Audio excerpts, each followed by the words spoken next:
Assalamualaikum warahmatullahi wabarakatuh.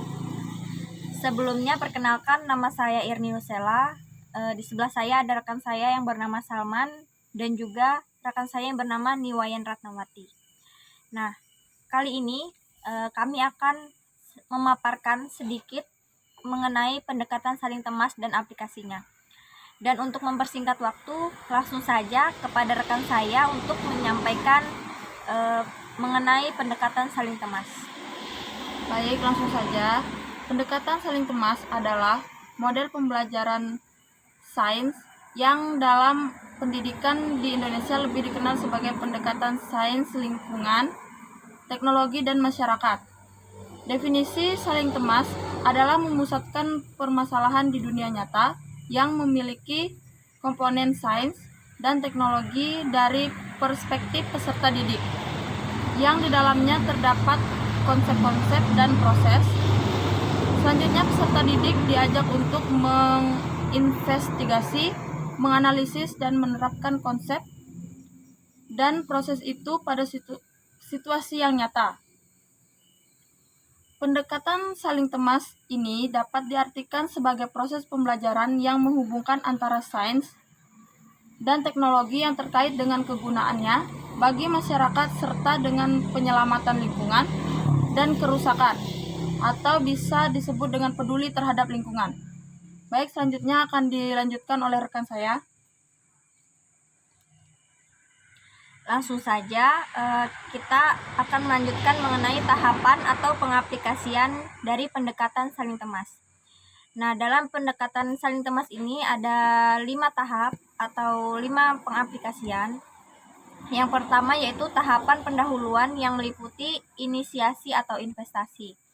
Nah, dalam tahapan ini, kegiatan pendahuluan yang disebut pula dengan inisiasi atau mengawali, memulai, dan disebut juga invitasi, yang mana mengundang agar peserta didik itu memusatkan perhatian pada pembelajaran. Nah, kegiatan apresepsi juga dapat dilakukan yaitu dengan mengaitkan peristiwa yang diketahui oleh peserta didik dengan materi yang akan dibahas, sehingga terlihat adanya kesinambungan pengetahuan karena bersifat kontekstual. Tahapan yang kedua yaitu tahap pembentukan atau pengembangan konsep, yang mana pada tahap ini proses pembentukan konsep itu dapat dilakukan dengan berbagai metode seperti eksperimen dan juga diskusi kelompok. Dan pada akhir tahap ini diharapkan peserta didik itu dapat memahami apakah analisis terhadap suatu penyelesaian masalah sudah menggunakan konsep yang benar. Dan selanjutnya peserta didik itu melakukan analisis suatu penyelesaian masalah. Kemudian tahap yang ketiga yaitu tahapan aplikasi konsep dalam kehidupan, yang mana peserta didik itu mengaplikasikan konsep-konsep yang diperoleh dalam kehidupannya sehari-hari.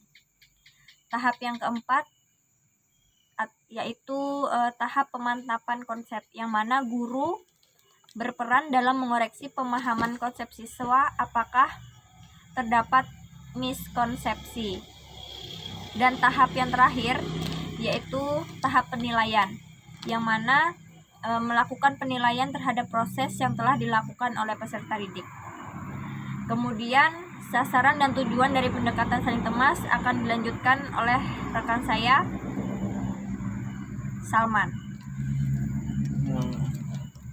Sasaran pengajaran saling temas itu agar membuat siswa dapat melakukan penyelidikan untuk mendapatkan pengetahuan yang berkaitan dengan sains, dengan lingkungan, dengan teknologi, dan masyarakat yang berkaitan.